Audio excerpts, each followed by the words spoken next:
sun pha ei pewa pa pathen ka thang va en tuni ni kho a Hichi navin ei na da tha chung va hen Kuki women union in zong na satain lunghem pi na akinezin ahin tunin apoi mo penta in sunga minu in pathi nagina asate a ho kha ding dan le aji chunga alung thaina akibana apona chun kalha asitapon pathin ka thangwa na vanoi se na he holjin be behaven it a umma ma jing in ama hen ahid lai dam sunga athi sanjong id lova ami pi te dinga adam mo aha sazo se anavet na anathaile a ama in ami a ondo tiang le ama ki pe de do a ata sa dam mo na zong he phatalova phat zo se anam bi pi te dinga phat ana pe a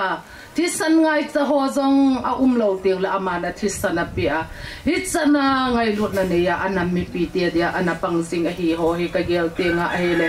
tuni nam mi pi ten a thu simbo se bo hiten ama tabanga ki sep do ki tingen chapa pathenen tam cha e peven a thu simi se sang wen e ho zo ki gel hiten tuni naw pan ato orna abang khaza ada tha he keiman zong ka to thei a hi ti pa zo hi ikigel devin ka dejin a hi e tunin ada tha a in sung mi a hin azi a hin pakai pathinin nangan si na nanam mi piti adinga kanau pana da tha pe a chapa zong pathin zalen ine yoven I chapa zong pathin lama ding det ta na hin ho kha a minu khat na hi na na sei zo se pathina na ki ngai jing banga ki ngai jing ki tingin zong tunin nu te hi na kharin tem na zong aver ina tha in ka hin nei ki ne nei e tunin ka ngai lut naw vet sanan si so khat hi na a tong khom tham khom a ki hi na zalen Kuki women union sadar hills nu te zo seminen na nu te ven ka I no ven ka ngai lo ve ti vet sana pon ka hin hu deu a he en na la set na mui set na tam ta na nam mi pi ten ato do a hi zong le boy ha se hi en ti hi ka sei nom pen ta hi e ka ki pa e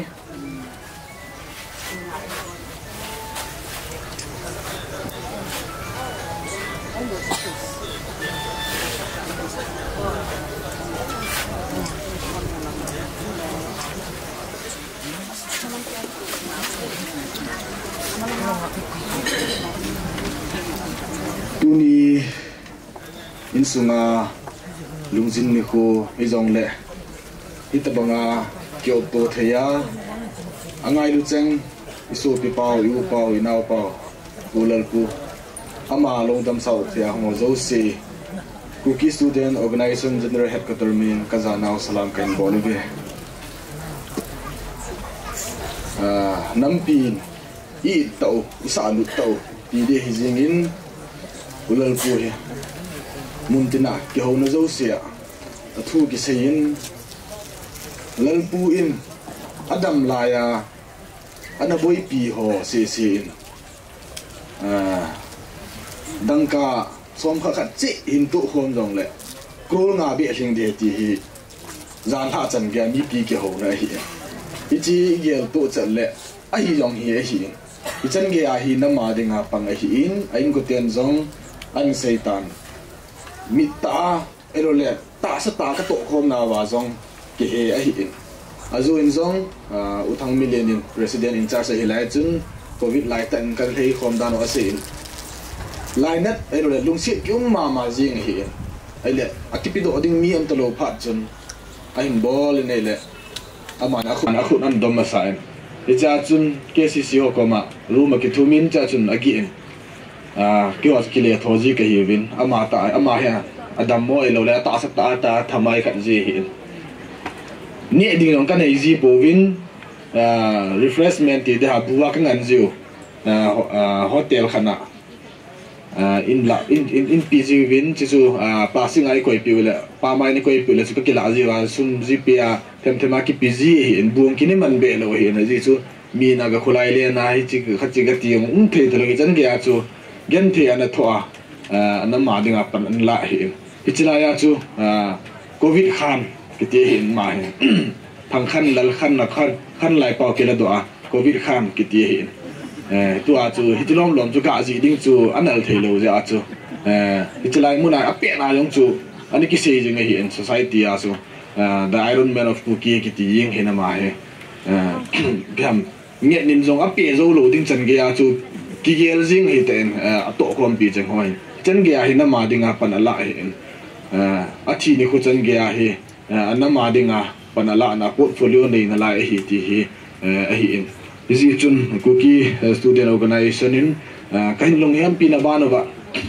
ke so zong kum so ta ana to ana bana tun ke ken zong atangin azule aloi hoa hung thun pha le ke kel chin sei na vin tin ke so to so chung atang chu mun tin gam tin a boi zo se he gam mun chu ma boi na zong le ama hi line ila ale nawa ta si phai su nga hi jong le athi amang thi san ngai cha ai lo le police station ai la ipi ai jong le ama hi jing hi in alam kai chunga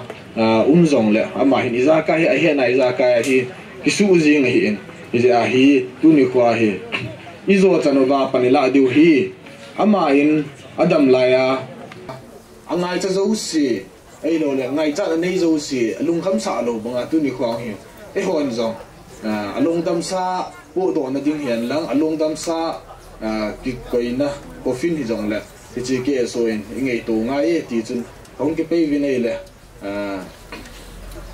go ti lang muna pa na chun ke so go ti hon ai za kai che rin san bol vin che expenditure ho hi ke so ni pu do du hi ti chun zan chun loi la pai ho ai lo le ke so na pu sa ho headquarter ho hen lang branch sa ho hen lang so pi u la naw ke het pi angai lu ho hi jong le ke so family ti de ma pa chun kan bol vi nei le zan ha chun ka pi do thei nai po vin ji chun dunia hi pi do ding tia chu umang pi hin ulian boy ta chun kan ke ho hi dan zan ha chun oi ambulance pa wang chu ki le ding hi ji chun in sum mi te chun an ngai to vin yong le ki ho in ka sei bong kon chun in sum mi te cha hi na lu kham lu diu hi to khom pi chang ho CSO thei khom pi chang ke so ho lam ke na chu ki ho ki hon ka pan diu hi cha chu kan go no hi in tun to khom pi ho so that is ho chu hung thung tai bung pi block apa na president pa hin GS pa mani no hong kal so honin kun ke kan khu diu chi le helicopter aku na kan khu diu hintin aban le sada hi su hong thun tung zu chun mi tan tin jan ha jan ho imulo lewa tu la boi na sunga hi mo le phan hi an lap jap lo hintin lo le phat chin mang tho na hintin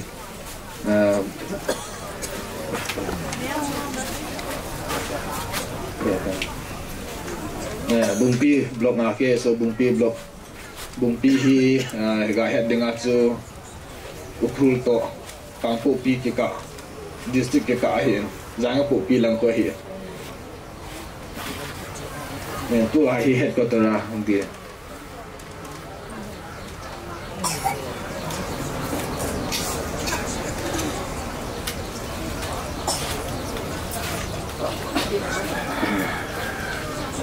abana hi ipu pi hanin lang na hingneu aloi ho classmate CC paya kai kon PCC in sunga upa Lalpu boina sunga lunghem hu ka ba sa na ba chu pon pen khu he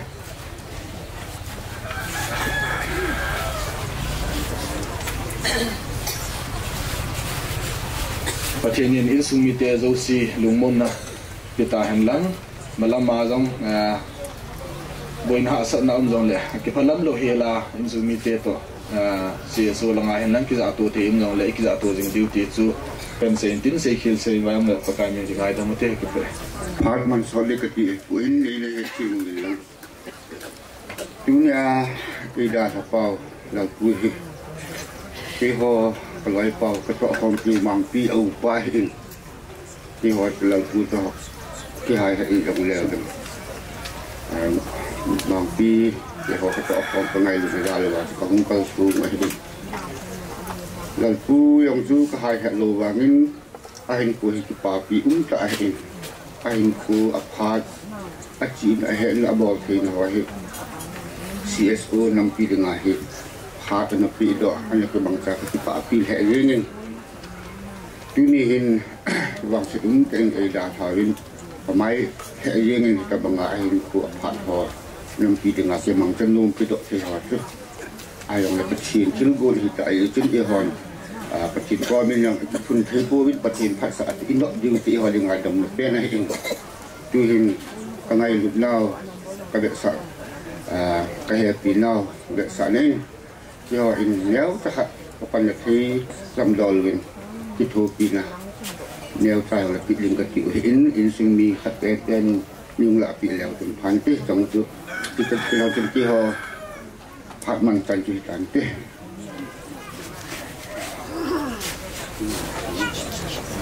si pa e men chairman pucho lang KBC Center Source Lem sa Pormina au tin ka kanay jitun kaboy niyo nuwin kesu kung in chairman po ang tepo pipilong na tuni pathen patsa lunghem ni hizong la kita bang papa piwa papa pathen hamas pen thangwa na kan pe tule tuni a tin pu hen tin tule tuni a lung Lalpu pama kina ngai lut na ya hung kal song do se amasan dana kan pe tuni hi tholim alo la ama thi da ni ka wat nan la hom thom ta le hom thom ta ai in abana hi ngai lut ta ai aje chu ngai lut ki ti chu tuni ahi ama hi namma tinga long hom thom ta ka chu ahi aje ahi Center South Aho các form nào số biết sẽ nâng hay dòng lẽ hồ bung sung hi các form nào dòng mi thúc pi tạ tạ hồ bung sung sang mi thúc pi tạ tạ dòng này cái này gì tu nhà mà hi pha te các cái loại form nào miền bắc khách hiện ở chỗ pha te họ lùng hen nào wa hi bị dòng lẽ ngày lúc này ya pon khát tập pon nông ở hiện các bờ thầy biển chỗ pon khát cái khu điều ở hiện hay sự sung hi in sung mi te long na hiu ka thi nào hiện tiên tôi in atang say talawin KBC Center Jerusalem sa Pormina na pati ho ama ha na khat di ding do tin te ma in pon kung ka tin kan ku tai na le to pi di ben ama ha na bon ke ga ding do ti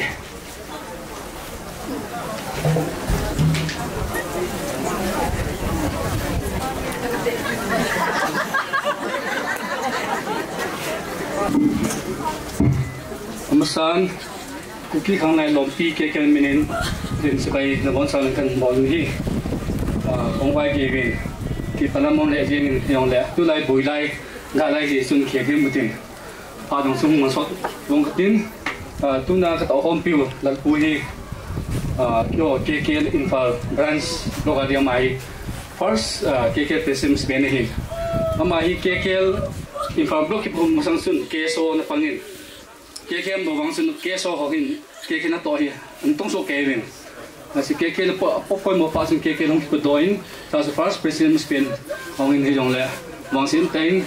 kun khun a pha chang do win nei da la win yo to hom ton pon ma jeng win bo se ke ni po win he jong le ai pi jong le ha se le jong le along Longdamsa be hi monte ging kan gon win na nai tu ding kan tu win kong tu win hi ke ti pa le Kuki khang lai lompi hin pan pi ngai te pan pi ala kha jong nom di ring to sam pu lam ka pi se hin jong le lam ka ki wa mo hi pon brand sum kan ne win mo re te no pal o min san ne min tamen long jiri zone ke ti ni asam ge no min skill le tom min block so ke tu hin pa jong mang sot pong ke ti ki le lang alam kai on ta kaloi po to hom pi po Longdamsa akiwin san ge poding ka tao na hin san pi je min lam kai ho so ki pa tu ken awen kan se ki na hi skill la branch block in par mang pong ke ti na aban ban pu ku win ke ti chu cho pa che nai tan te tu hin general headquarter min ke general headquarter min pun ta ku win ke tin la aban le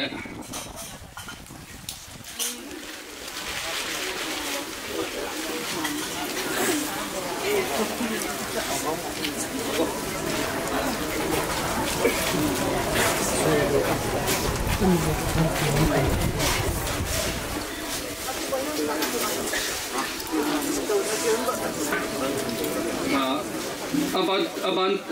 tuibong blok aban le thang ting blok nói họ cũng kim thi bộ mình kêu hay cũng xôm mình mới xôm là khát nãy này cũng đó cũng hồi hình tuyến hình liệp blok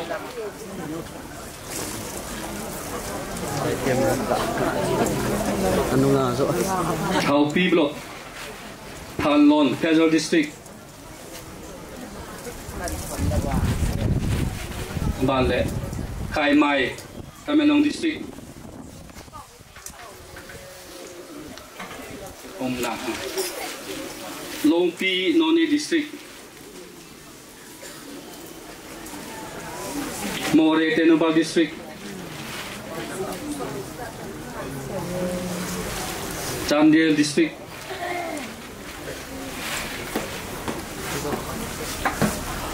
Songpi Block,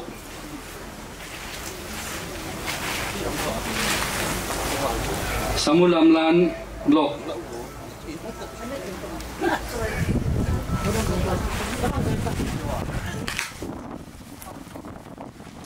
Tuila Block,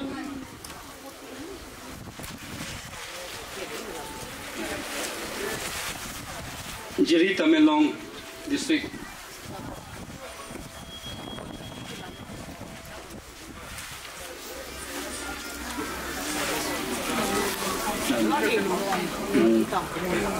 Multam Block na, Ban Lệ Lamka Block,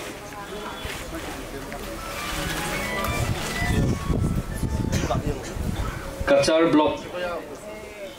Chai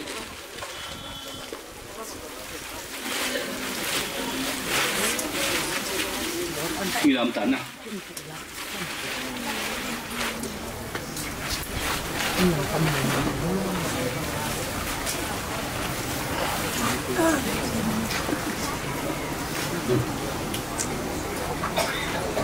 Asal nakin ama block branch infal 10. Ini loh.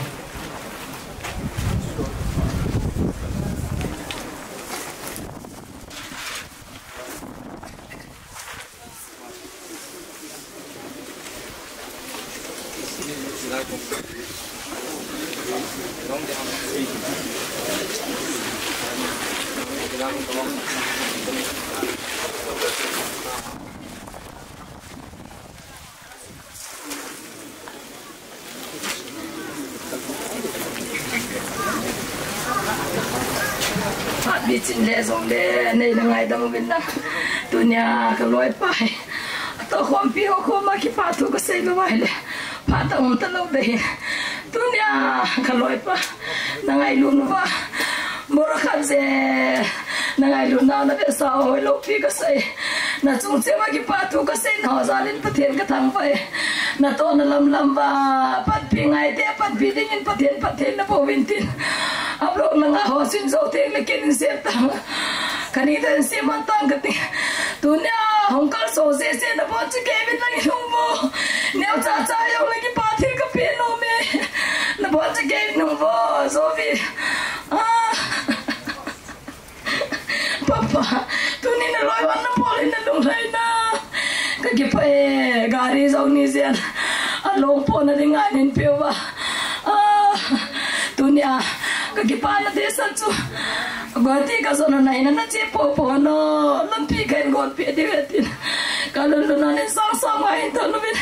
halo ya Pathen ketang pair, ausal Pathen kani ketin ausal Pathen ketang pair. Dunia, aloi wato linsang lagi kau gon,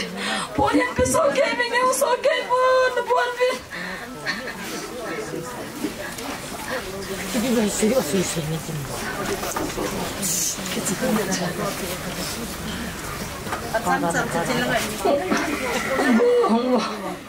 Inzo ting le, pakin osong dah kaya le ni sepi bin. Longa osu ken so heo sa sa katot nomin. Inzo ting ke to tau tinam kaya on pan ni piu kaki pa chan sunin cai kita ni.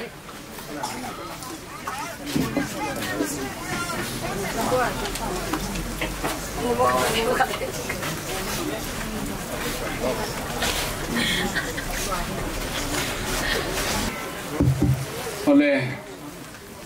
tu nam ki khom ho lam kai ho sa ho chele nam lam kai tilen ki ma hin ke le hin ke so hin ko tu han lang siki ting la khu ho bung lam kai ho zam ta nu da pa te ho loi le gol ho bung minin na bon sa le salam kan pe nei ka thu ya dan chu tuni hi barong sanga ma hi pu do te jing ti chu khonei kitile Motbung lang ho son ei tim nau chahin yong le ho so ko ma kong tau no min aphat to amun to athil to kitu ai ta in alu the lu hi tan nei chuti mu chu ka kho khal tau win yong le nei ngai dam dun kong tau win nei aban ting le tu lai hi miu si boyin boyong le tu chân cái pon thọ ta tu dưng họ lúc xí chung ông kịp thu cần xin họ bung bên nên nào ông hiện đều chung khi họ chẳng sẽ thom họ tại đi hiện nôm chim silawa na melu ki mo jing zin nastan kịp thu cần xin này họ bung hiện dàn hao hung đụt rằng cái phù độ tì lao họ rằng bốn trái treatment này cái bằng ta cái bề hiện tu ni ne khu hin ki ho bung chi nei yu hin na ho mon dang dang ho lung dong kan tin ki ho hin thilum sung sia hi chatam ka do no hi a ho jong ho wai jong ki tang ul sa ga ki bang ding a hi chatam ka don ji wa aban le chi hi in ne te ka hun na thasin hun na ki bo le hi Tingara thibuya ki chi do thibu sai ting khule le thon lam ting le nei ten bong noi cha om dingu chi don ding pi chi ki don thei ting khule nei te hin mi ho ko ma hi ki ho jong thasi ta bu wing ting en le ki yong ki don ta wing ting ka na ong bang ta nge ti a chu mi ho cha don sa ki la a pi cha pa na khu tu yel jong dang dang ki bol ling ti a hi họ cũng nên cơ vô nụ các ngày tù cho hiện tôi này chạy quay tập bằng cái kia đang sao mà anh là lung liên quay ông khá lệ nên thêm một tí sự cần tàu không tàu nó hiện các bạn lệ nụ thì họ hiện ở thì thế thì thinh tí dinh thinh kệ dần nhiều pin in số nè anh sang kệ cho khách đòn pin các bạn lệ cùng tung pôn càng he ở xem pin gì vậy họ bung in muna thi họ chụp cùng cái tủ pi hin gam pa ma hoi amon coffee nan cái chỗ yon cái don cái ball po in le aban ting là program cái xem pin đâu na din na cha cái khu khun pun hoi ông hi dàn hi là ngay phai mai tu cả lai mai pa te kem om le kem ma pha ding a cho hoi cha na de yu le hoi mo lang chu cho hoi loi ni dàn ha hui le bu chun thì này bol pi tàu in chung năng vật là si ki một thầy ni sa ki một thầy nam in thì ông lại nói cái tàu thầy li cái pa mấy tàu thì chỉ cần tìm nào hình tiền thì cho hi din na tàu nó họ cái sim gì in họ bung hình cross cái sim in đang phần là thấy chân hai cái banga thì ta chú xong hẹn lang pi ông lại cái ngày tổ gì thì ta chú thì cái buổi gì tôi này hiện họ bung mình là xây nôm ở đây này cái xây nôm chụp hâm ta là họ in sung mi để họ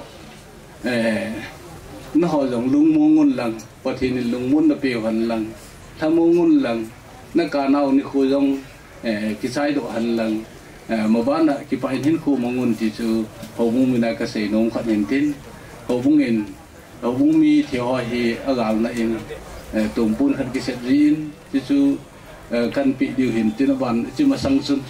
nên ha tiếng là hình thì tôi vụ negative họ bung in sa cái om tiếng là hình tôi na không khom su na ho giống nên ha để lên khom mà giàu kỹ tin thì chỉ họ bung cho om đã chừng sai ông đòn khom một tin kiểu tôi chỉ trong su kan tìm nào hình tin tôi hình ngoài ninh women chairperson nô to pun su kiến hình cool hơn những cái tiếng thì chú họ bung ban được chạy này tàn thì cái vậy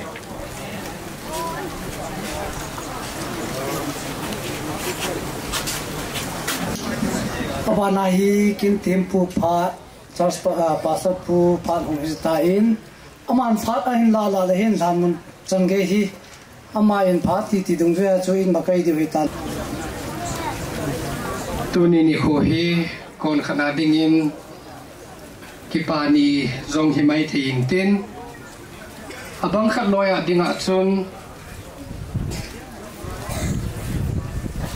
kanale hi sona ki khen ni zong hi mai thein tin lisi mi him hin kho hi ta san cha te in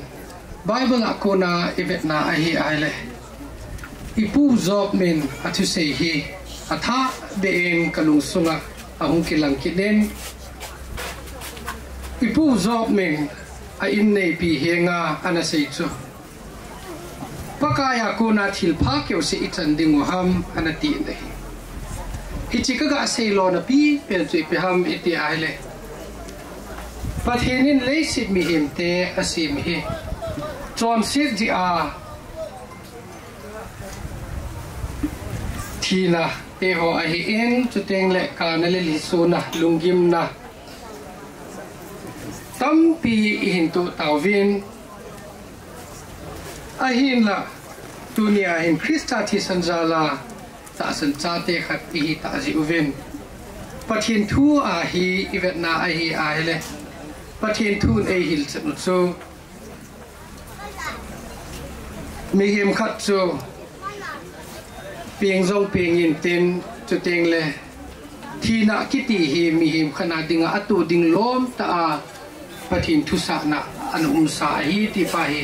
Hebrew lekha in zong akimun he ahin la mi him hin kho a dinga iga agela ahi le ema chanding zenga zong igela ahi le thina kiti hi ahi lo vai le in sunga ingai ta khat to ai ti a ki mukit talo ding le se chunga igela ahi aile hichi he koi ma in jong jan manga amat dinga zong deilo ichunga thung dinga zong akinom pun ahi ain la tuni ni ko a hen iti chong ingai lut ta u nam sung zinga dinga zong mi man tam ta tete mi pon thota eche isu pipau a talo pa lalpu ama hin siteng le a in sum mi adal hate chenga dinga hin tuni ni ko hi ide lovu chu e ho thil bol thina tapu em kana le hisuna iti chun in sunga vai a hin hom ta me chuti a hi chun tuni tabang e ade a ngai lut ta in sumi te adinga hi hin khu adinga til ha sata chunglung pen khat chu a hi ding zong ta san o mi na he izi chun paka I pathenu thu a kona kilhamon na inaki holding u he tuni ata san cha te in ibol pi pending over ikide isova athu makaya ka hin sei do num a hi e iso pi pau Lalpu ama thu sim te ho aman tam dan ji te ho in sei su ke tawin ading do chasunin I dan te ho kam cheng in la uvin in sung mi te ho zong angailu now thu sim te ho a hin phung do uvin ahung ki khom za ta nu le pa pi le pu alen na ko na aneu chan gen angai la zo si jeng zong alung na atong kha in mit hilongin ingai thaso ke zuvin ahi ipuna so ke zuvin I so ke zuvin ilung hem pi so ke ve ti he mi na mu thedin munin au min ahi le kidang zong ka sa in hitabanga mi man tam he idia pathinin akum thom sa kiti jeng le aha ding lai ta ala jeng ham ti hi mi hem khat hi na a chu gel mo wang chu a hi po le ain la tunia in sumi te he nga ka vai la na nom ama sa pen a hi lo ale Pathian thu aku na ikilamun ding utso Hichi hi akhat na chun Pathian thu a hitehen akisunin ahi Hebrew bungko changsom ni le sagi chule mihem te dinga khatve thia chuzo le thutan na hung ding chu god sa ahi atine Hichi Pathian kam chenga kona hung po do thu cheng chu ahi en mihem khana hung pin ta ahi ale khatve chu ithi ding kiti chu Pathian in god sai malam wa ito so ke ding wa Hichi chu egu pi ohi Hichi chun tu ni in amasapen ta kasi do num chu koi ham asu pi it lo dinga koi ham achapa athi ni a ki pa alam le le dinga lo dinga ahi ipo na so ke yu chu teng le kana le hi sonan ihin khu alu dim ding ahi ama wang ta san cha te ihin na khanwa Pathian jing te ihin na zalwa chu Pathian kam chenga kona atha bia in sim do chi pi ham mi him te chu khatve athi ding kiti hi Pathian in god sai malam wa e koi pi o hi chuti ai ji chung Krista ka ngai lu ta in sung mi te ho tuni in naka niu na di so niu hi jing zo le Hichi hi in sunga thil su hi ei ho dei le dei lo thu a ngam ta pu in Hichi hi Pathian thu a hi en thil zo se le si chunga ahung su zo se he Pathian thu sa na loya bo su a hi ti hi e ho in ta san cha te khat i hi na wa hi apom dan hi i thep mo ngai ka sama ma jing ni nei Hichi i pom thiem the na ding wa chu Pathian thu a ku na lungmon le thamun na di ta chu iki holding win ka dei sa pen ni he Pathian thu theng mun khat hin sim kining kate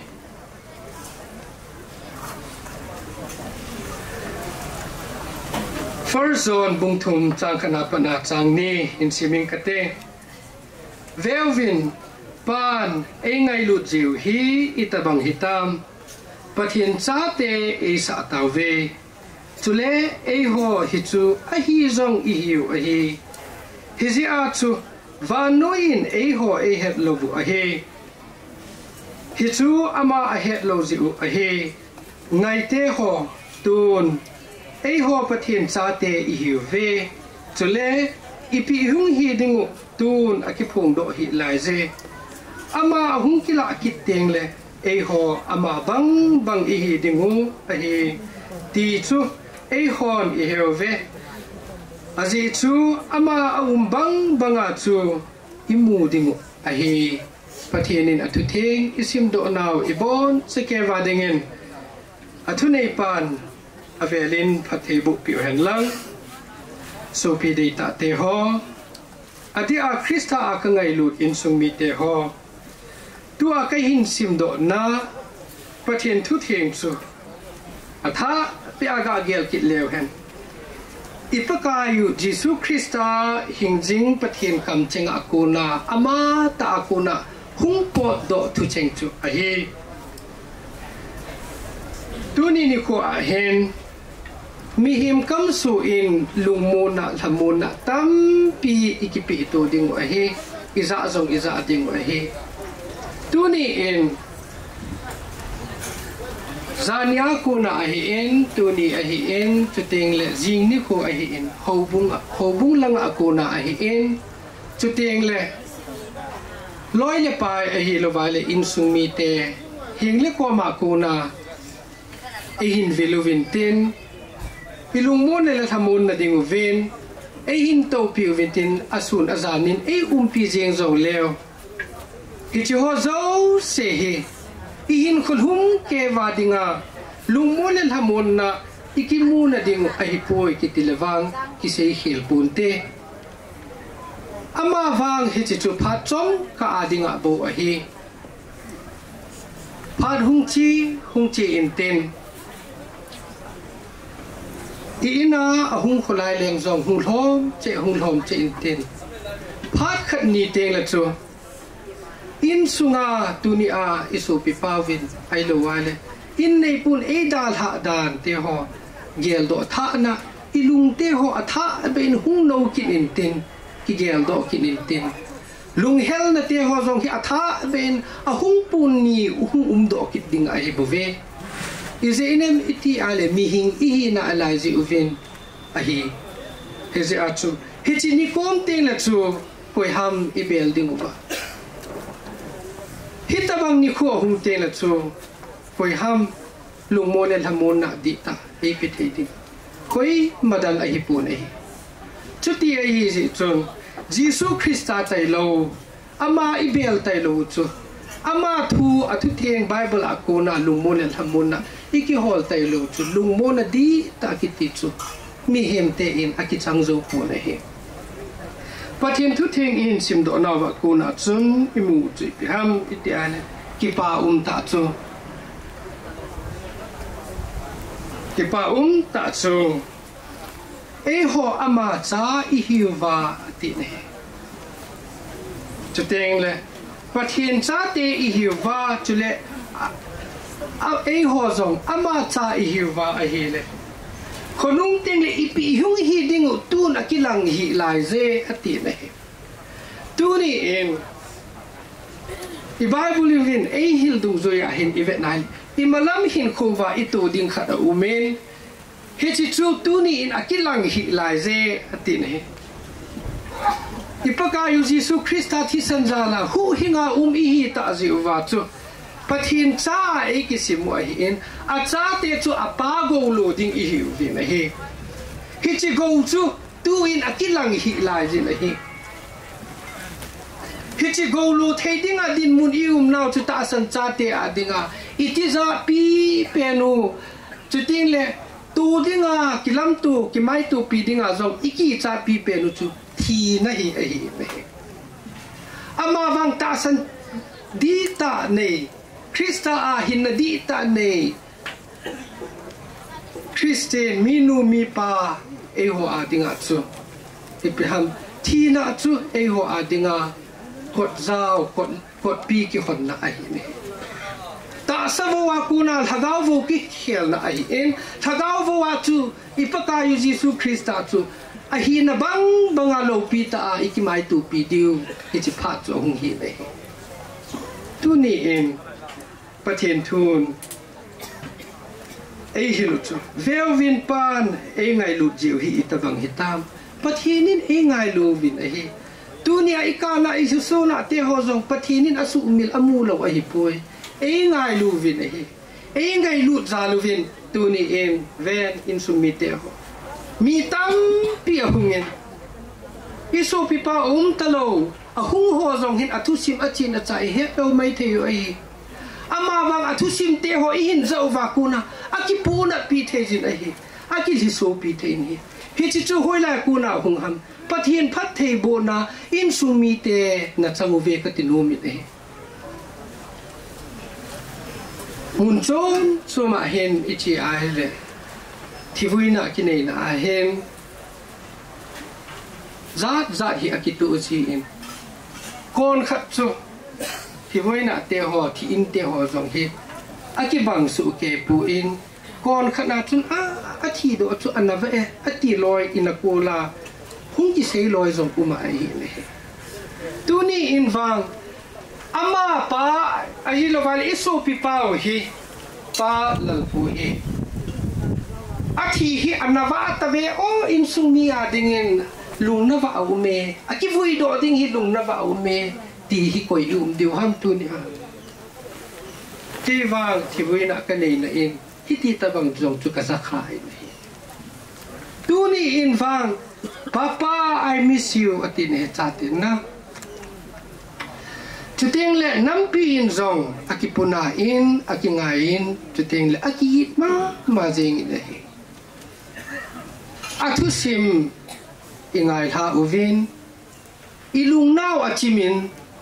ama wang mi him khat hi na in a hin ko hi pathianin hoi so pi na la hen lang na tam ta na lin ta tong be thei che na la le ti chui dei so ke deu ka da san dei a hin la hi chi wang chui bo thei po ve ki zenem iti ale le si na ko na kisim mi him mai hi vin nei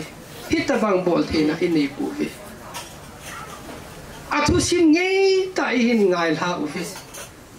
ama vàng thu sim ngay tại in ngài hậu mà cho cái trái đình ấy bôi thu sim cái trái cái gì na chun event na hi ai le trái na là ngã aji ukuzan ni chun cái simin na hi le kalung chang atong khama ma hi na hi Hichi chui piham ti ai le kinung mu kit talo dingin pa ko min achi tai na kinung mu kit talo ding ti chu kalai na ai kalung ato khai tu ni a iso pi pau e da hai le si idam lai sung va hin adam lai cheng to ama hi idam lai sung va hin ikinung mu kit talo ding wa hi ama wang ta san sa te i hin nau i wang phata tau chu Jesus Christa hin na ne ho chu ama ho wang chu ipakayo Jesus Christa ahung kile ki ten le ikimuto so ke ki ding wai is it to ni in adam lai cheng e ho in athusi mai iza uva ko na hi ipilo di ham ipunau ve ikipa piu ve athil phabol na tam pi hin zaw ve tu ni a ang ki ko ngai lu na zala gole da kai jong le ngai lu na zala hung kal song mi pi te ho zo se nga ka te nom na chu I bol thiu i ma pu nei ama wang I bol thiu khat cha sun o me he chi chu I pi ham Krista thi san zala su pi I na zalwa khat I na zalwa adal ha a in sung mi te adi a chanu a chapa chu teng le a in nei pi ama ho adinga lungmon le hamon na di ta chanuwa pathinin athu thinga akitep na ba banga panelo ko adinga pa a apana chu teng le hitabanga chu saga ho adinga apa anu a apana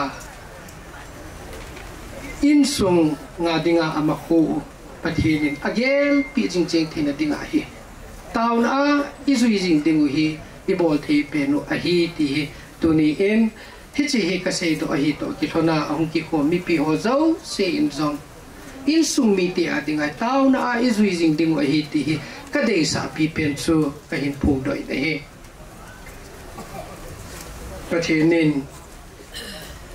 in sung mi te chunga thil hung su hi pathin thu sa na noi za hi ji in sung mi te in apom dan I thim wa ni khat ting le ke ma zong Jesus Christa to kilam tu ding a hi na bang banga ke ma zong ni khat ting le thi a lo pi ta a Jesus Christa a hi na bang banga ka mu ding a hi ti hi kinep na nei puma hichi ni tu teng le in sung mi te ikikim na ding vem ti pa zo hi ema in adam lai chengin iboi pi ding vin ikidei sa ovin he pathenin in sung mi te ho kana le hisona amit hi te ho hi hui pi inten Krista akuna lungmona di ta chu in sung mi te chung che alina kuna neu chan gezen pa pathenin atung chiwa in bung hata hen ti chu achai na pena ka sei do num hin ten ke che to ki thona chung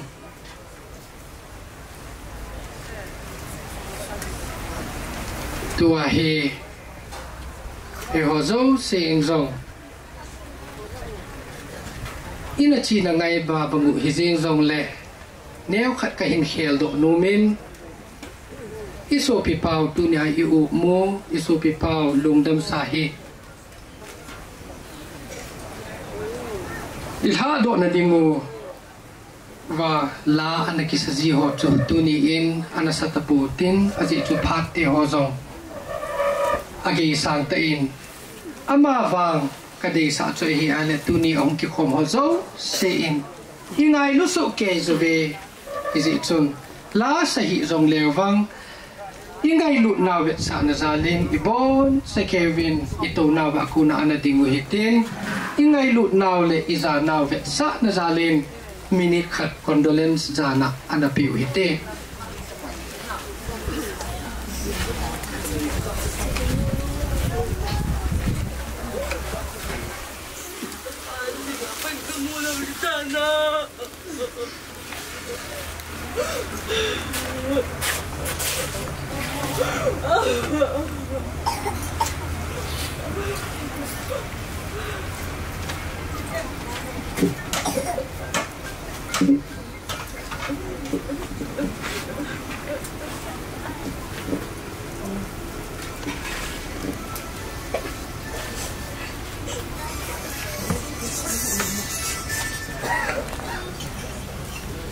Kipau me ana tau tau te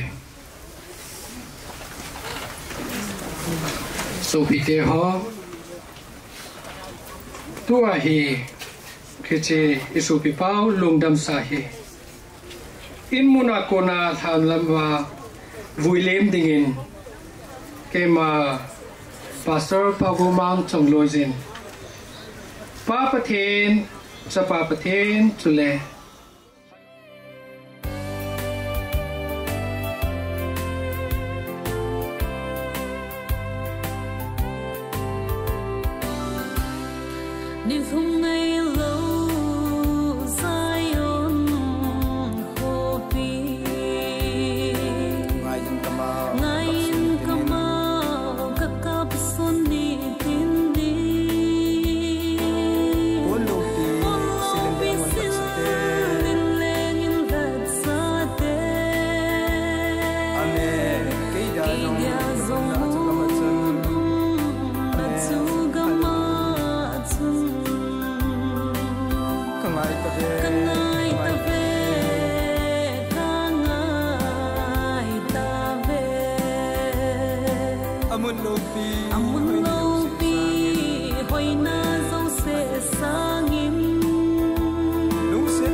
ahoy na say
Lalpu Kilong, Longdamsa,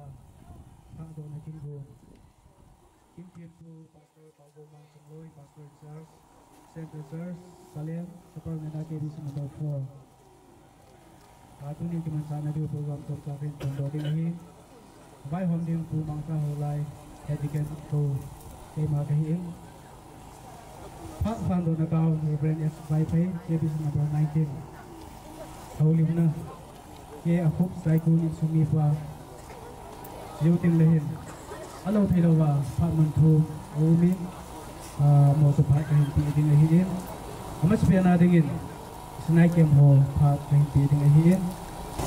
angailu hing sing hab sing nong to Pathen ta pa leis ol din la mai sing patai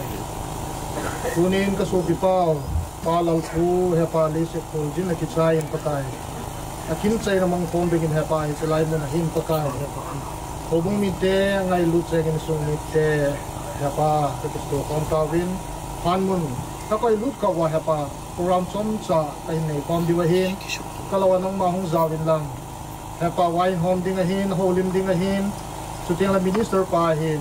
miti ho jouse hin banui hasat hot nang ma nei chum kenwa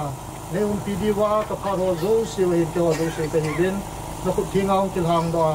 namin thangwa kuma ka taw na hingjing kapaka Yesu Krista min nei san on amen John Zong gambi ni te hono punya sipa sipa we nawu lalpu hi kapuna wen gambin lang na sa ti zo sei zo te zo chukanai provin hi zong le iko o kum min kon khat kain punom wen hi chu hobung le bambi ho cho phat sai ne de sai khi đi man ni hi jong le ki pa thu tham hat ka sei no men amasa penen dunia aholim ding he dunia aida hapao khang khan lal kasapa lalpu ama dinga apu ahen Saikula cheng a hen Adam lo ze en ahong thai ta pon kai ma ka hong lim na ding mun na sun ipi yong le nang man nana hong lim di etai ya ka pau sun kain sai ma banga su sai them hi yong lang hong hong lim di he en amasa pen peren Doling igam sungu inam sungu galatul helang hijong le dunia sapa ngai lut na zala in sung ngai lut na zala pungkal sung aden Kuki in pe lam kai seng Kuki pi Saikul gam kai sule KSO General Headquarter Apat District Ahin Block Ahin Kuki Khanglai Lompi KKL Women Union sule Hausa Upa Haulam Kai Nabon sa semua sapa ngai lu na zara hung kal jok se na bon sa chunga ki pa thu ka sen pisto kin hone tu ni hita bang kin lo pi ta ai man pe diwa za ta reverend pu ki pa thu ka sen sule hita bang kin lo pi ta kondak ai bol pi o Ekou Motbung hedikan pu sunga ki pa thu ka sen ai tu ni hen ta sapao thang khan la lalpu he angailu we ti hi kamu do en apa neu hi nen ke ong ka ki pa le en tu ni thang khan la lalpu hi athitai ti thu ki zai hen mi hem ho ho lim na amuna ki ho lim na ho ka ngai jin ai le sapa thang khan dal he nam mi ti ho hen nangai lu na ho kamu do ai ne le na sum si wa ka ki pa en so le thang khan dal he ama hi na he nam ngai lo gam ngai lo he azi asa adam mo ai yong le da thanga ma mi pia dinga ki pe do ai ta banga su kalung hin song jing hita bang su hi en tu ma san sun azia sa adam mo in doctor apuwen in sung mi hon lalpu nazina sa hi banga adam mo ang kile jeng tango ati ven ele kasi ka sa abedi ka ute tanu te no mo be hilana doctor muna hospital muna aveting omlo ho ave sweeting omlo ho hitabe sweet he ti he hisan ge ya su nam me pi ngai lu na he ki pedo sa pang kha he ti hi tu ri ai ka phon do no me he je sun ken dong ka ta san pon koi man dong ita san je ta san pon khang tha sakara sunia aman ya ai mo lem san he ka gel le ka pon in a thom hau he jing ne he je sun tu ni hen ka pa te si pu hau ma he le ke ho khang wi nu thu hi pa sai de hi hen aman in sai bang sun ai ho in sung nu thu hi tham khat be na in sai de he ti en apu pan in wai ha banga so cái hồ in sung nu thu hi som nam pe nem hin sai ing ting thì chỉ số cái in sai sai ting le in sung mi apon kuna phat o maintain ho bung mi apon kuna phat o maintain thì son phat aban bana so kan la dio hen som na thai chanen cái hồ in sung he ka pung hi pugao ga phat di le cái hồn sang le bele ka ti ven sang le bele ka pu thet kap hin sapa ni a hingen he hichi sapa ni a hin so akhana hi tham thu bor kitien ani na hi tham thu chung a hin hichi sapa ni la a u pa tham thu bor hin sapa li anei kit en he sapa li anei he akhana hi som that chung ahi en ani na hi larza khub ahi en athum na hi tong zalar ahi en ali na hi erhosa so le achapa ni nan ahin he akhat na hi son ko pau ahi en so le sanu khat erkhoi ti he hiti sun kapu tham thu orin sa pasan li ahin la su ke pu hi alen pe na hi en dunia imasangwa alum pa katsapa he ama tinga apa apuso ani sana kapu he kapu lerza khu hin chapa ni anei zen asapa ata pa he ke tinga kapa wor hu pau a he en ani na su kapa wor khobam mitin let thang reverend let thang tia I het usu si ani sana hi en hichi kapa a upa kapa wor ko pau hen sa pasal gup to numei khat a hingen asanu alen pe na hen ka u hoinu a hen ani na a talo ka u khup kho hau pu a hen ani na ka u ngam kolon talo ama hen athum na pastor reverend khup thang a hen ali na ka u david a hen anga na ka u pau thang a hen agup na Lalpu thang a hen hichi hola su ka u pasal gup hola su ani sanna ka u ngam kulun talo ka u ngam kulun sapa athum sanna thang khan Lalpu ahi tu ni a he ani sanna ahi en ka u ngam kulun hen sa kaya yo ko pasal thom numei thum ahingin na he Jason tunia isa pau inau pau itu pau en aphalowin tunin aidal hat yong le mi pi hizat in along op thaya yom theu he pathen ka thang wai na he Jason ama he kutsen wenchen dolen ke ho Ekou Pai citizenship a he en historical en hobung la ngawang he ama he KBC a om he en keu Ekou Pai he KRBC a om ka hiwen kosum ki vai hom da citizenship a so ama he Ekou Pai citizenship a hen hobung la nga so he le tu masanga kanan wen KBC Baptist Church a so ano omen galetol en galhong zamen Supermena Center Salsa Associate Member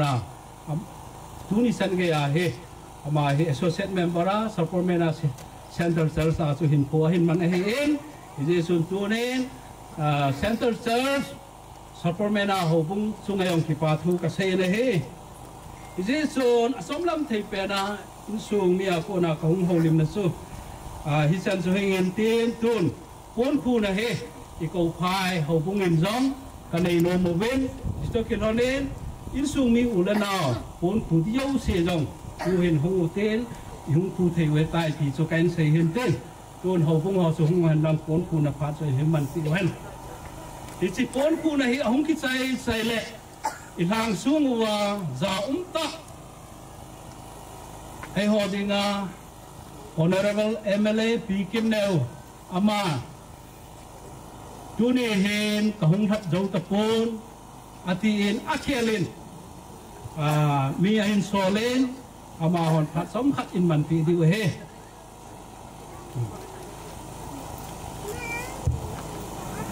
Ekou Pai ho bungin jong ka cha pau thung khan le kudoli them chat wa ka ho lim no mo hi kon dak pun phat akino ta in thu sei chom tao ke ti in hobung min to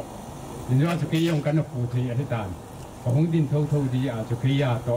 hobung min a he kan ko hi tai ti chu ka phun do he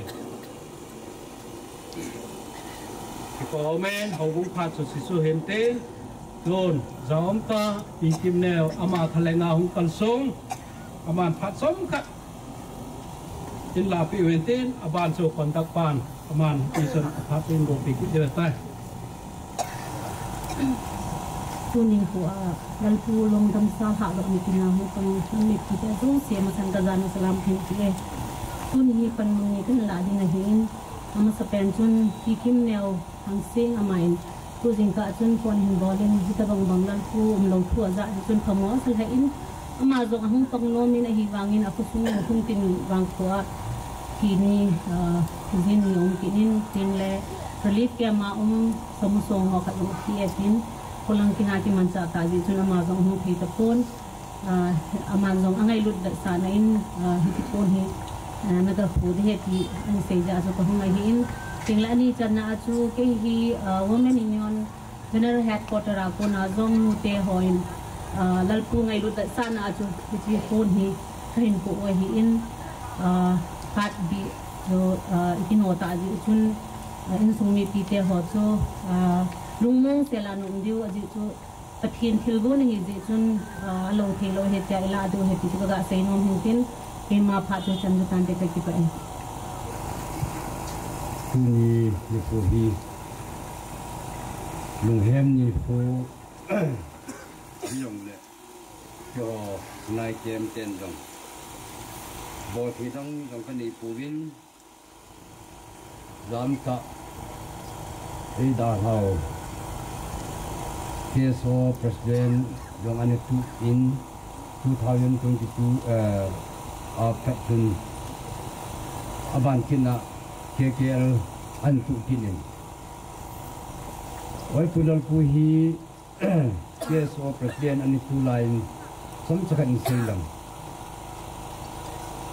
ama hin khan tumani pu in nam society sunga hin khaya imphal mei te te to ikbui masang chun nasata hin ama hin khai sunga dammo bi si hen lang alo la chaga gan the hen lang hoi lan mun hi jong le ama hin mi ti ngai lu na mi ti kho sa da ni jin Hichi chun organized level lang ke se hen lang jong le koi ma cha hi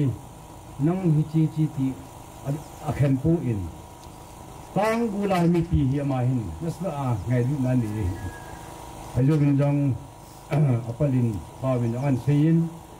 an sunamai hi apo sa pu in public nga dinga na tong ka hiti pa hi ama hin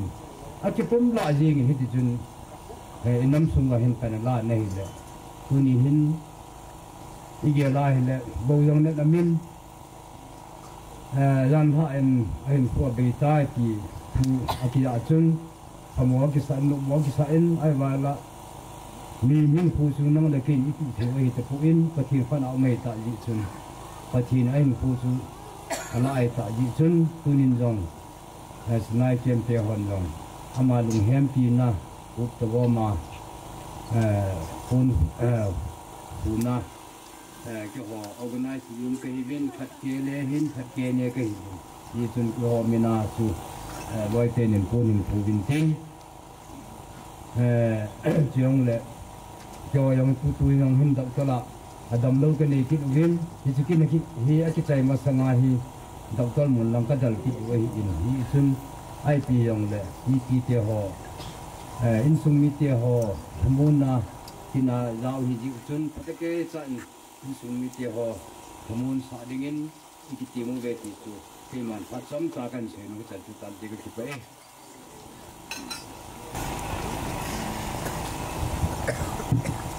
kan kai po chen in pi ho ai pi hin in pi lam kai pan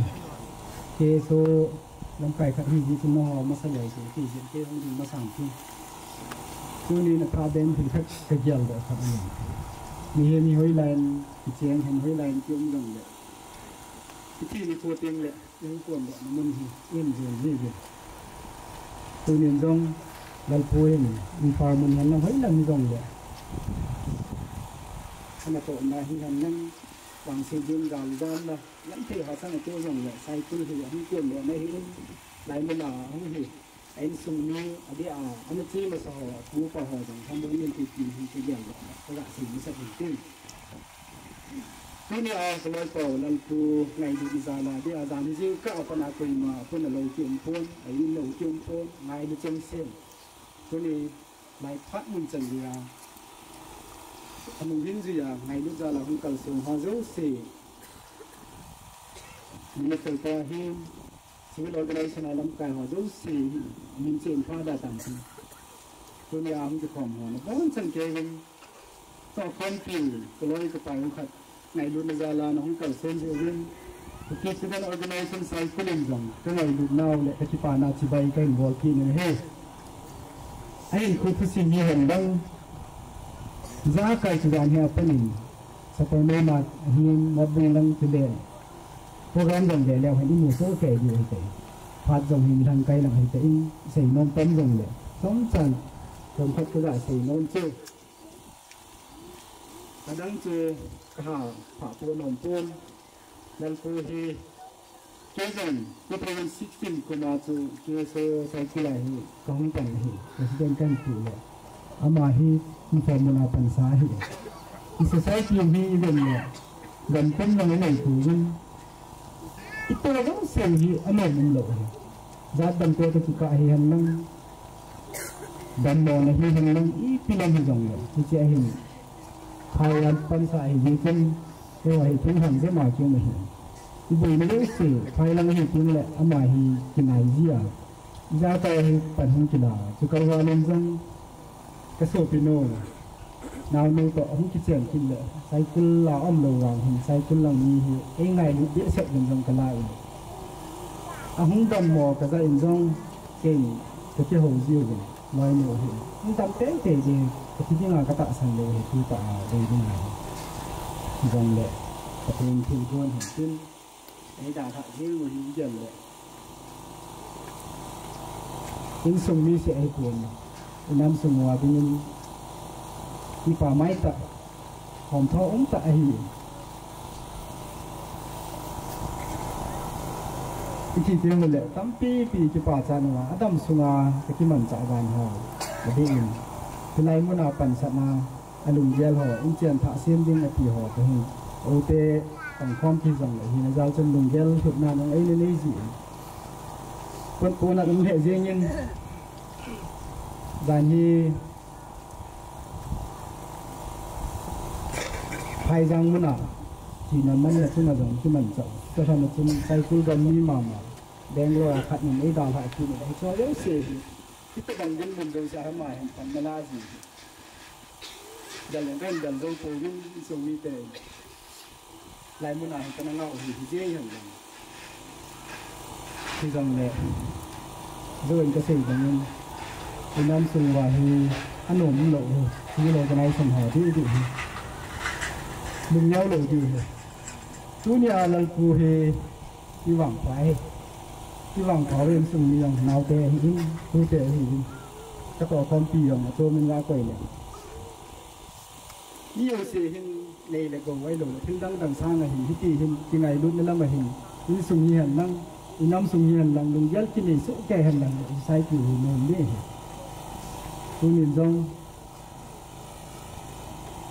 năm cày có tàu con pí 8 pí giàu từ cái tạ sản này anh mà ông thấy rằng là năm nay là của hồ gì nuôi định xây là 8 pí có một cái lồng neo lầu từ here anh mà tội là mình chắc chắn là phần là họ tu nhà thì họ thì thích đi thì dám học phần nào chúng thùng thì xây mà dấu xe thì Lalpu to phát này nghe tin sự vậy tôi nên trả xây từ hình này nên là chỉ một cái sẽ hình lò cái sẽ cái hình society và dòng hình họ dấu xe ra không tha tê hình cái tổ nào dấu xe hình ấy mà định hình là hình society định lệ nhiều xe chân địa là hạ salaya pan chế định ấy là như vậy nào pan thế chế định hình chỉ có thể lèo hình in năm một hình cái lồng tôn là lệ con là một cổ thì vàng đầm thì mà thi nào con nào cái gã sử dụng nó hình cái gì bây giờ pha thì khi nói tôi nên đúng là chiếm xe này là tôi chịu làm sử dụng là cái xe gì đúng điều này cái này nó nào xa này cho rồi lâu phàu ở đây mình nói luôn anh xây ở đầm mòn rong cái chi đầu vàng lên nói thật cái này chỉ lên cái này đều lên ở đầm đi chung cái kinh nghiệm mà hình thì rằng là tôi nên cái kia áo hình thì tạ sản rồi thì rằng là hiện tại như chung nói vô cho nên là đúng về các gã động và theo là cho là các gã chỉ làm món gì hiện sung như trời nó nghe kiểu và nó mỏi rằng mình muốn gì thì cái này nên này lúc nào được sản anh cuốn thật cho hẳn rằng tỏ con thì Ekou Saikul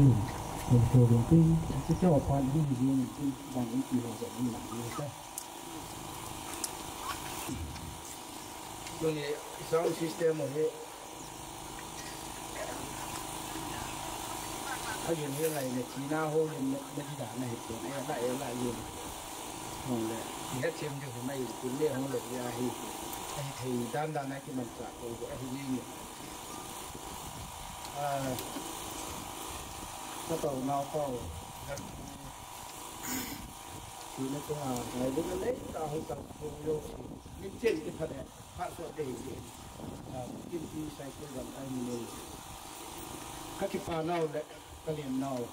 ama sa pene salam kan bole Kuki Welfare Association goti keso goti ho tungayo patu kasini amawan alungan sa sawa Lai inmun cak dengan gun di ulama tuan kepatu kesini. Keso general headquarter ho hiin, keso sadar hills hiin, sila women union lang hiin, KKL general headquarter hiin, blok ngabran sa ho hiin, sila adang individual apan lejong si, tunci ayong kepatu kesini. Dunia kin puai pantiu pasal puin sila ho baca adang ông hỏi dấu xì rồi giờ nó cặp in ông này sân là cuộn chôm mà cô nào không làm cải phật dòng các mùi mọi dấu xì rồi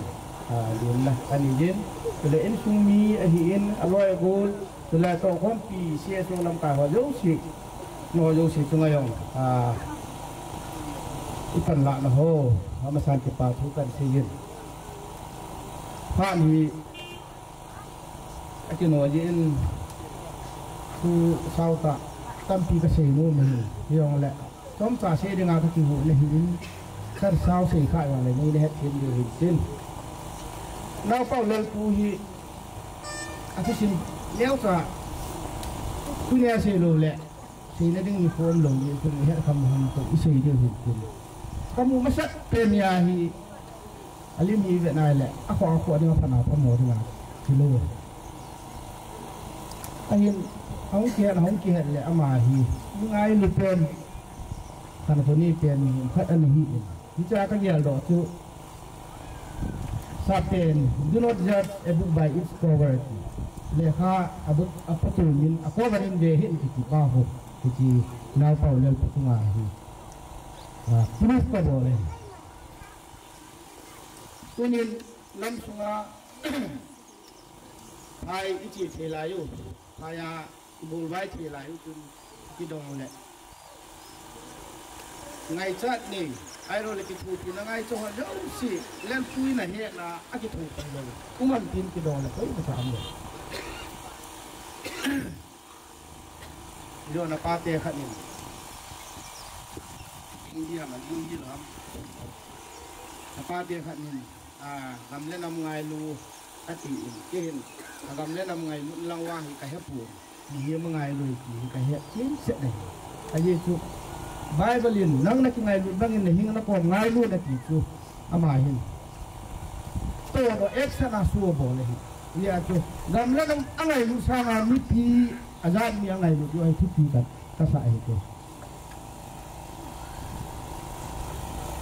dia tu Lalpu ngalir Lalpu hello Lalpu foto lu ni kau macam lu dia ni Asia pana social media comment ho social media na thu ke se ho lo si tu ya ke so pana se bang atu ya se lo bin he su ke ni ye chun tu ni hin idang ta in ama jong kia tu mi pi ngai lu na ke so lam kai hi su le 2022 pana ke li fal hong ki pu da su founder president su pa ye hi tu ni sana hi na la ye hi ye tu ni gaya akiman sa asin sa anato thulbol ho yung si nam mi pia hello um tu kidang ta en tu nin rong athi nin rong aum khalo be koi thi da yong la koi million yong le thi na a program ni ki mangum khalo tu ne program ni man pulang ayong ti sanga mi tam yo atu ti ta anan man no hin pulang ayong hi saikul muna aku sungi aveng sungi tu le agam kai sia so yo sin kananga wa le program iman ti le itu ama dengan akidan na ai lo le ani hi na to atu nam ni pi ya to program ni ai man dunia kena sei do no me hin ai program hi ai le lang ai ka sei thu hi adi ta ti se ai le china program ni ba ki mangai lo man lo de mun khana aki wi na tinga tu hoi lai yong le aki man la phai ti ai ka ye le hi ye chung ta la hi nge akai na associate member hi na hubung hi lang aum na tompat aki songa na Motbung hiong le aum na tu tompat an su tompat an ho pa su sepu ahin tupi ta program ki manga ai lo program ti sia ma ki bola hilang ayong atum dia program tu pita program itu bang mama khat ibol ki lo tu itu bol ngai ai ka ti poi ahin tu lai gale tu lai to idin mu to tamta ati kale ka ti la khana sei dinga tu ati wi ne ding ai lo la apu ge nga ati puluna program ati man le hi hen ya hi kala we hin ke ho hi ayong le pelanga hoyong tun angai lu diu ahon pho di uwa ka bol din tin ai ki ngai lu na I hon pho yong le lang khana tu sai kun le Proggrame na mo tu tu gam le be se yong lu ge hin na chi pha le na yong lu ge hin sai kun lang tu namo pi cha no hom la kai hep ko no ipi ke phamo han lang sai kun lang tu yin nei ta su yong le chi na lom lo ma chi chi wa sa ka bol lu diu chi la nga tu ne ye lu le sai kita ye lu bin chi tu tham ta kan se din kuning tidak kasih bantu tamta isi yang le avel le la sei ka hiji tun itu pau nau pau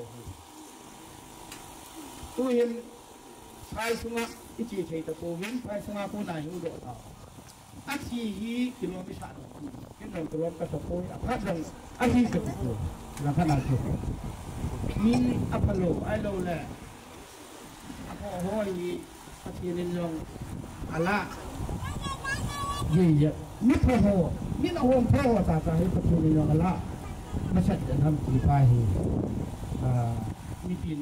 ye ji dia tu mit ha di man tam min ho ho yo si masat te ye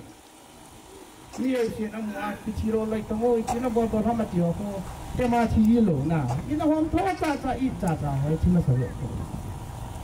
yo Proggrame la bang sun apa phai hin sot dio apo hi chi ma sa ri yo Proggrame in ko chi hi lo hin pathin Proggrame chi hi ya ti ngoi du hi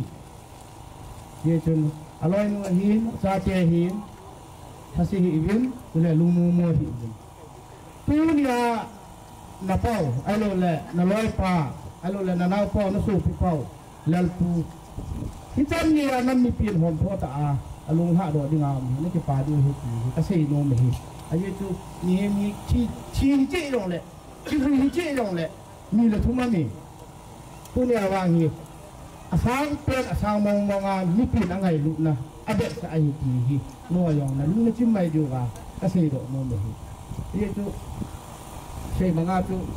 ni nin ahom tho be se lo society no hom tho be se lo ko ithi le tun la ki we lo hi lo ge hin alo thì lo ga chi chu yo ni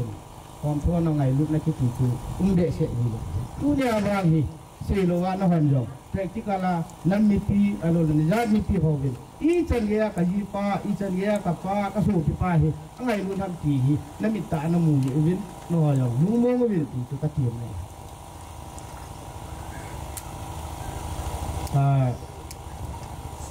tu tin ki cycle ho yo bol thi ma ka nei pu yong le tu nei full ti ma lam ta yong si kin ke ka bo len ke no yong hong ke so ho yong ti ke so ho tu na tu ta yong tu ai tu ham yong lalpu ngai lut na le ha na tu ham yong te nam pu no tu pun kan ku diu nu ke ho tu ni tu no le na hong wa tu ai o pa sungai pu ni tu ai le o pa to nei de ta ye du in silang alam tayo siya hong din lang sila aban le so ka ti pel le ni ke ho aban le kung sila ko ti so ke ho phat tham ke ti we he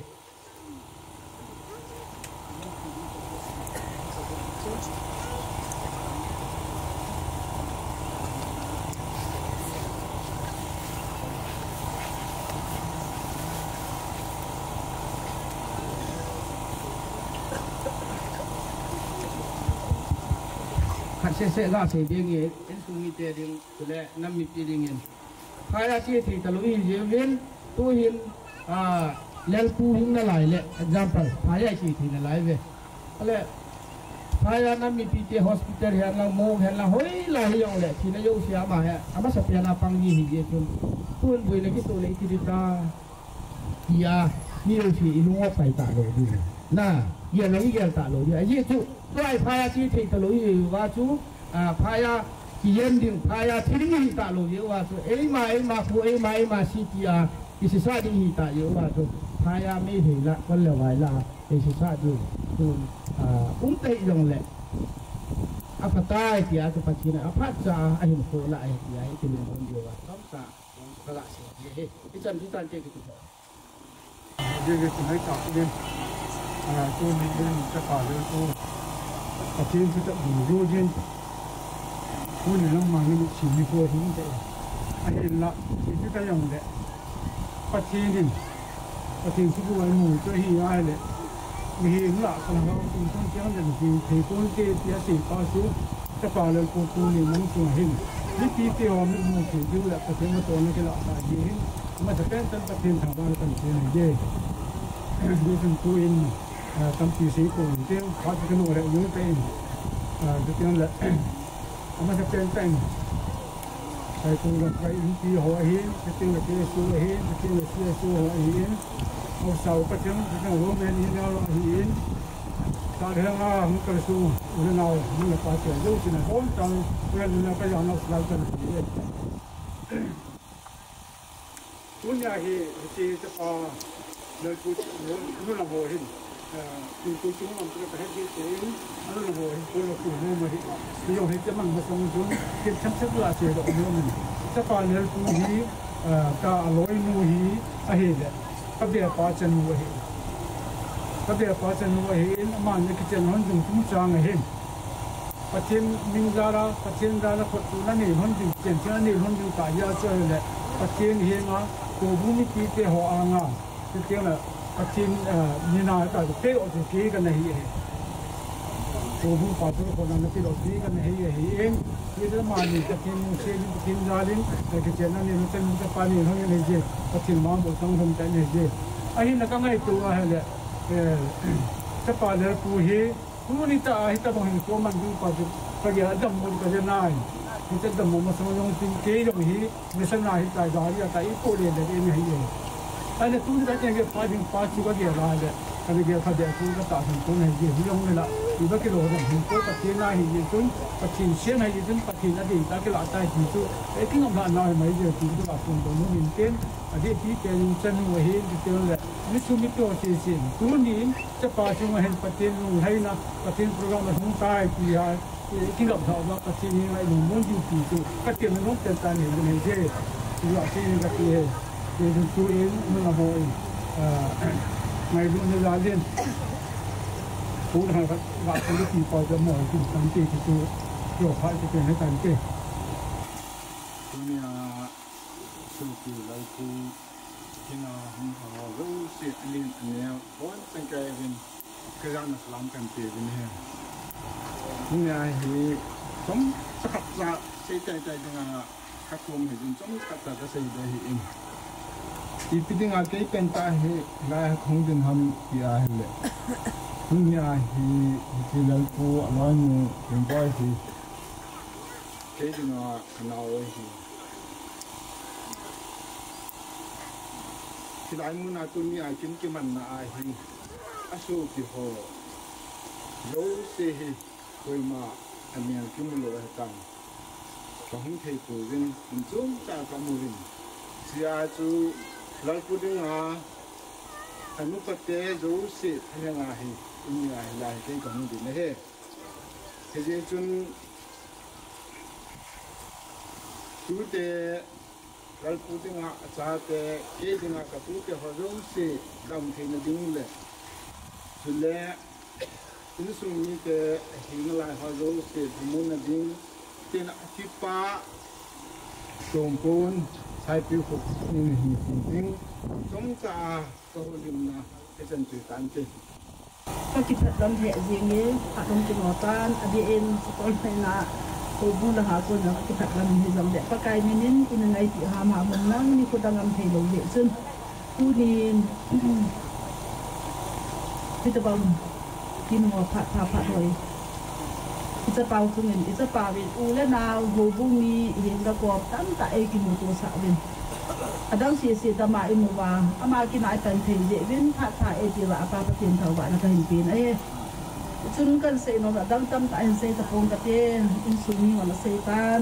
ผู้นี้เกมาเราไงบุญอินกระบอลโลวาหินเกอินสุนีเจหินกระดุมออยโลเจหินเยจุน kamono ahiin apaneo ahiin an sei ta in lango tu ke hin sei ta puntin tin pianeo ta chun kapi no ho ya amin dia chun tunin adam sei ta lovin ka ulal zao iko phai chi ama yong hi ke le lalpu hi ka bon ba hin iko phai ya ka movin ahin la ipiti le ki ditam ke la lalpu se mini aumin ne su that pi bo ka ti yong le atha bor ki ahi thei po in lalpu le ke hi iko phai ya hi kaminan umahi in dia chun tunin iko phai chi om lo wa le in su mi te ben in that pi bo pha di ki no tin ta di ka u na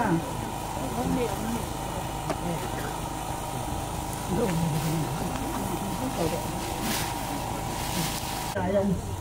na pen khom na aw adi en than la ngai nang ipi dong le dei pen pin ho na ki thu khom na ho ki ka bet le bible tong ki to in ka ki pa in no ho do su ting a jong san chen tin ti hi jong da tin in su mi ti ho minin ka gam mi ti ho ka hang mi ti ho ko bu mi ti ho tu ma ki pa tu ka se in a he sip sa da to lo ni ha hi mi le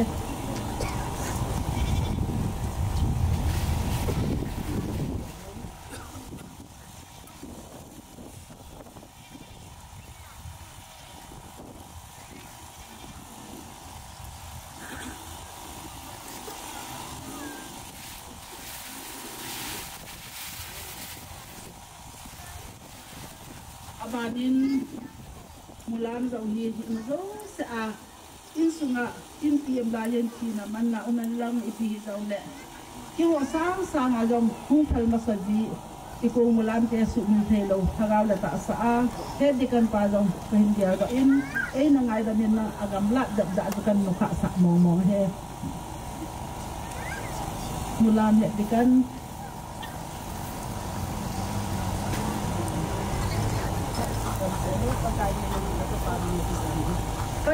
masa pen te in ngai lu unta Saikul hang lang ki je lu te so pi ule na ngai lu na zala ting le gel ko na zala tunia un talo isu pi pau I to ngai to pa Lalpu Kilong ama Longdamsa Hichi Motbung lang ako na hong kipo na zina azong hitabanga so ngayon na zala anang aham hama ni sange tupat ni dan sange ya pate ho himke doa hong kipo mi pihot long si tunga na tung chewa ki pa pukain pumien hichi to ki bana chung ikiloy kom na Kuki Baptist Convention KBC number 4 Gabi pastor kat hina in dabon sa Kevin kangay na ipakayo si Yesu Krista minin salam kan Yesu keze tuni he kin tempu akitikin kin tempu part akitikin sila ngayon program kat kinin ahile ay pitui zong le tuni ang kipom hazaw sehin inahet him dinguba kay malang ako na kahingi num so ihi ahile atum de sila nga heken kin achum khat kala kita lo dinga ahi em azi so ichelanga ama in muna so pipa in muna hi kin te ho chu hum kila chu teng le in muna ko na lhan mun chan ge dinga hi than do na le bail ha na te ho zong pathin mina hum ki ne ahi te in hi ja chu tunia hum ki khom ho zo se hem itidana pastor pa in kin tempu khat hi na hi tlai muna hi ala ta lo ham ti chu ne na gel timนี่ในเหตุเทียมโดดิ้งเวนตีเองปะกายมินินกับหงตีมินดิฉันตัวเฮเกมาอินฮิจาฮีอาชมเลอาพาดมุนฮิลูกิตโนวาพาดมุนลังตัวเฮอาชีเทอินอาชีอุบาอิจีอิงไงลูกตัวอีตัวอิโซปิปาวลงดำสาฮีบุยเลมดิงาพาดมุนลังตัวเฮอาชีเทอันอาชีวิเตตีอาชมปะกายมินาเหตุสารเลเทียมละกะหินในอาฮีตัวปิดเท่านี้เกมาพาที่เป็นปีการเต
này tiếng khẩn là thể gì là nó hơi ấn à mà cặp chín là chỗ này hả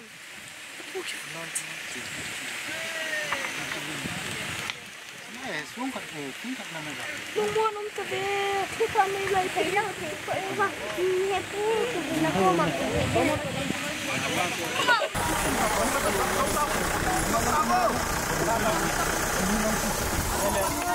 phải ta lâu đùa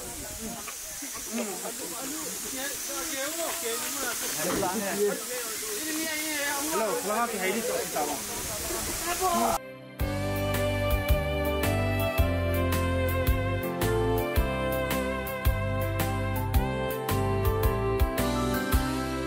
đi không ngày lâu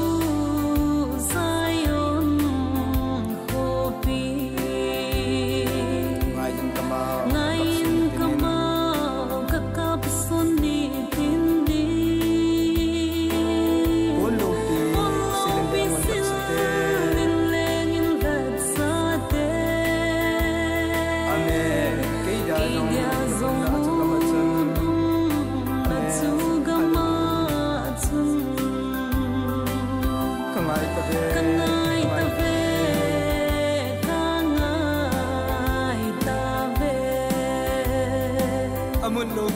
amun lopi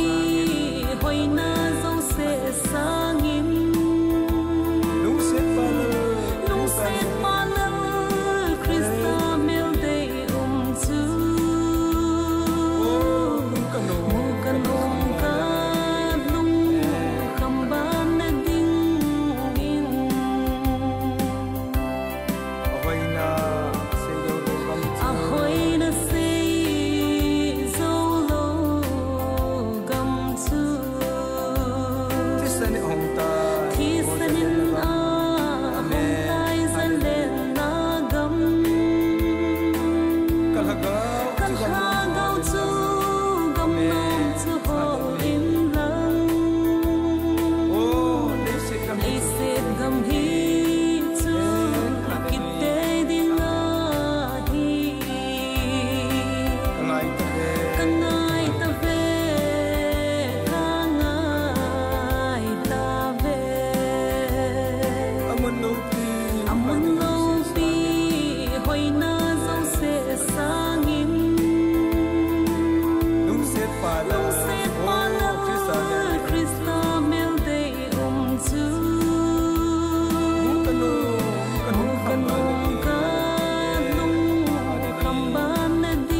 Hichi isu pipau Longdamsa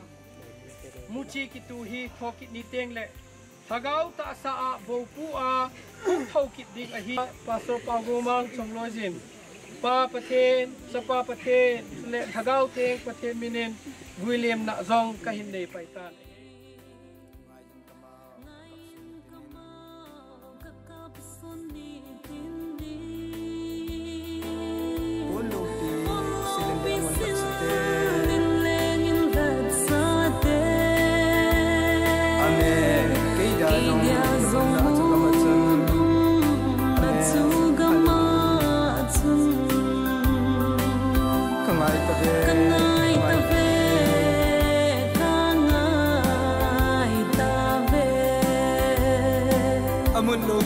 Amun lopi hoi na zong se sangim lung set palal Krista mel day tu mukanong ka lung kamban na ding in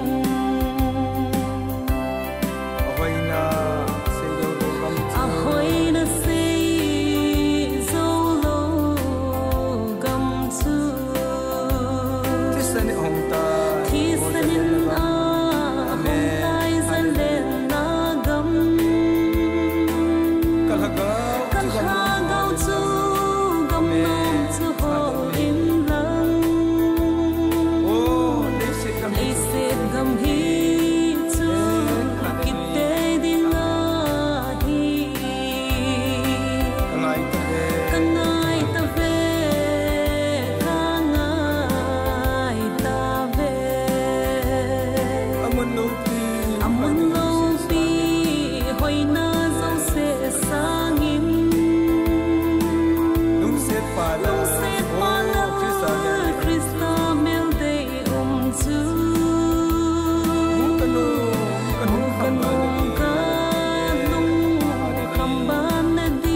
Amun